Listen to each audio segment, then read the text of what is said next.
Hello everyone, it's Vesna with Mile High Cooking, and today I'm here with my daughter. Today we're going to be making sarma. This is a traditional meal that we make for Christmas. This is the meal I grew up with and I never stopped loving it. I will show you the recipe my mom taught me long ago, and now I would love to share with you all. Let's get started.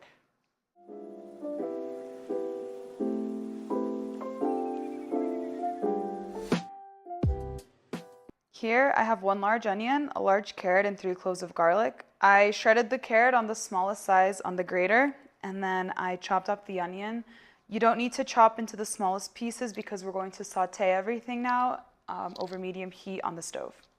Here I have my pan. I have 2 tablespoons of olive oil, and I'm heating this up over medium-low heat. I'm going to start by adding my onions.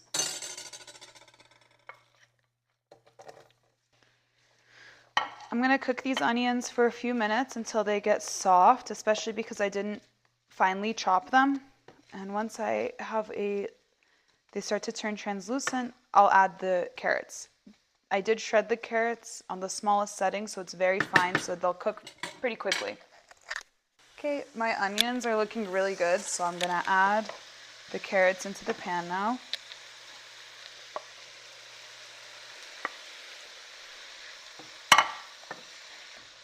Now I'm going to add some salt and pepper, but most of our seasoning for this dish is going to be in the meat mixture, so we don't have to worry too much about over or under salting these veggies.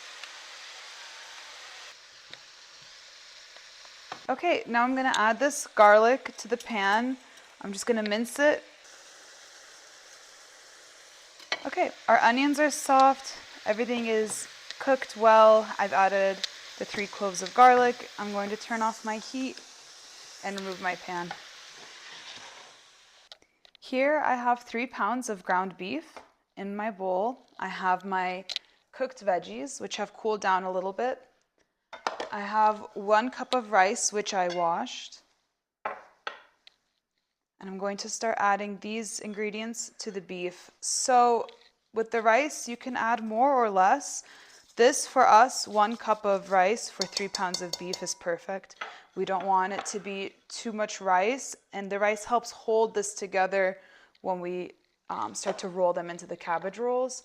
So if you don't use any, it acts as a binder. So I'm adding my veggies. Okay, I'm going to start to mix. We're making a lot, and so that's why we are using 3 pounds of meat. If you have a smaller family and you want to make less, then this is just the ratio for us that works. I'm going to add parsley. I have about 1/3 of a bunch or a stalk. Add that in, and then we have 3 tablespoons of paprika. 1/2 tablespoons of salt, which may sound like a lot, but it is a lot of meat. And 1/2 tablespoon of black pepper. And I'm going to work on mixing all of this together until it is one consistent mixture.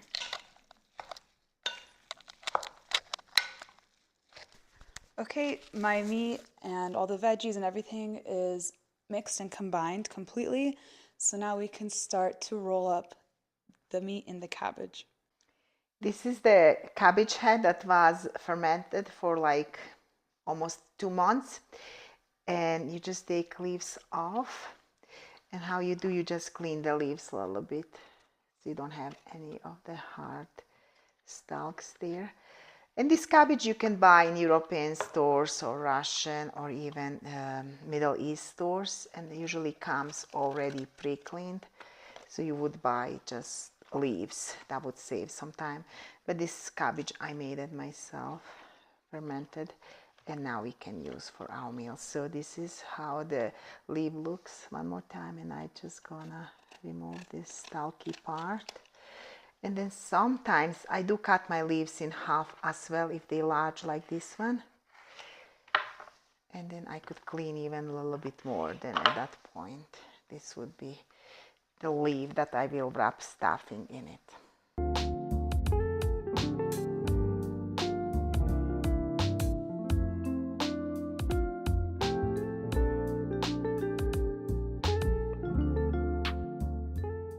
I'll take the cabbage leaf, I put on palm of my hand just like that, and then you take like handful of meat. Then you can always like estimate how large is your leaf and how much meat you would need. For this big leaf I can put more meat. And then you're gonna put this part of the leaf over your meat, and then you're gonna try to roll it with your cabbage. Just gonna go like this. You're holding with your fingers your leaf and you're just rolling it. And then it's nice and packed. It's tight. At this point it's done. I'm just gonna tuck in this part. There's part of the cabbage from other side. And then I just tuck inside of this roll. Packed like that, you put in your pot. And then with different sizes of your leaves, you will have different size of the rolls, and that's fine because you will have two different guests. They like different sizes, smaller or for kids. So again, you just put the meat. You just estimate. There is nothing like the way you have to do or it's like formulated. It's just the feel. Then you're holding as you're rolling it so it stays nice and tight. Tuck in your part, and that's it. And then seam goes down on the bottom.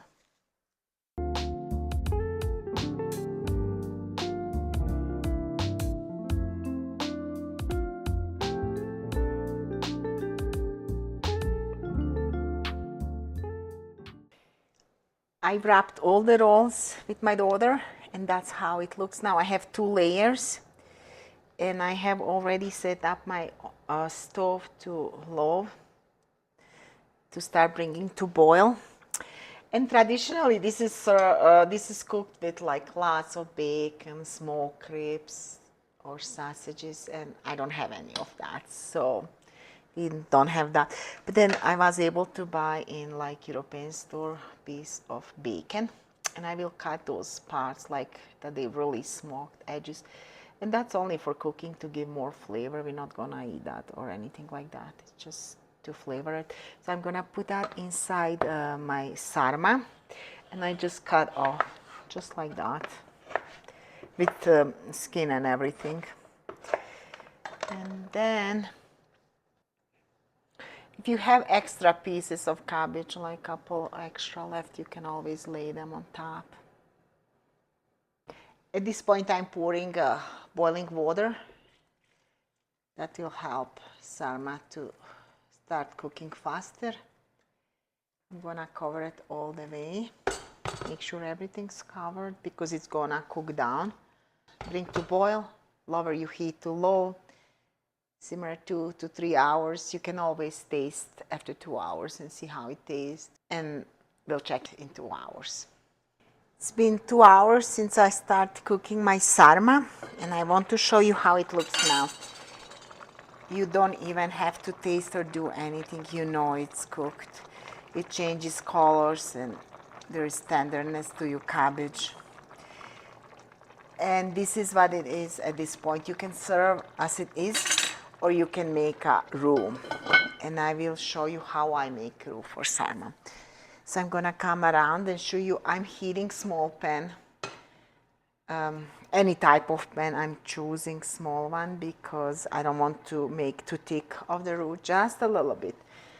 And I'm gonna put like 2 tablespoons of, I have avocado oil because the heat is a little bit higher, so I don't want my oil to be burned. Then I'm gonna add like a tablespoon of flour. Just stir my flour and cook for a little bit.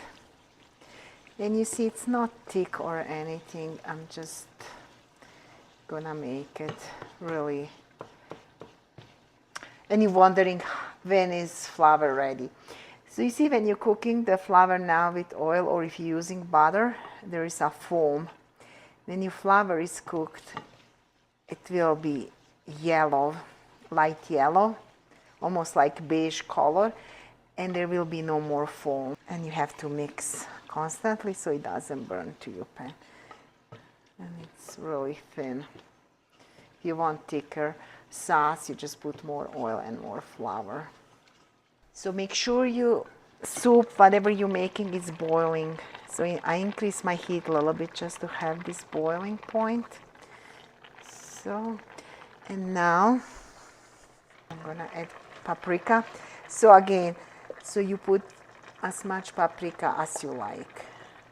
So now your liquid is boiling and your roux is hot. Now you go slowly because you don't want to mess up your little rolls. You go gently, where you have most liquid, and then you try to mix, but again, super gently. I'm gonna leave it on my boiling stove. It's gonna boil for at least 5 to 10 minutes just to incorporate everything nicely. You can lower your temperature. Then as you can see, now the sauce looks completely different. Look at this texture. Before it was just flavored water. And this is the time when you're gonna maybe pull one of your sarmas to taste and taste your sauce, see how is everything. And if you need to adjust anything, you can. Okay, this is done in 10 minutes. I'm turning it off. I'm letting it cool it down a little bit, and I'll show you how it looks. Okay, let's see how it looks. Usually I serve this in a bowl with sauce and everything, but today I'm serving on a plate. I want you to see how it looks.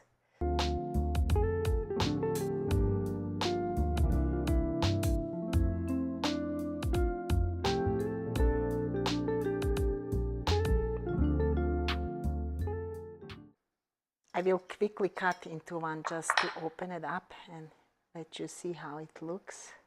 But this is how it looks inside. Look at all the meat and rice and seasonings. And how do you serve? I serve just with plain homemade bread. I'm baking one right now and we're gonna eat it. Some people like with mashed potatoes. I don't think you need any of that, just by itself. Okay, this is the bread that I'm serving sarma with. And here is my plate I showed you before. I needed to show you one more time. Thank you for watching. Please like and subscribe. Till next time.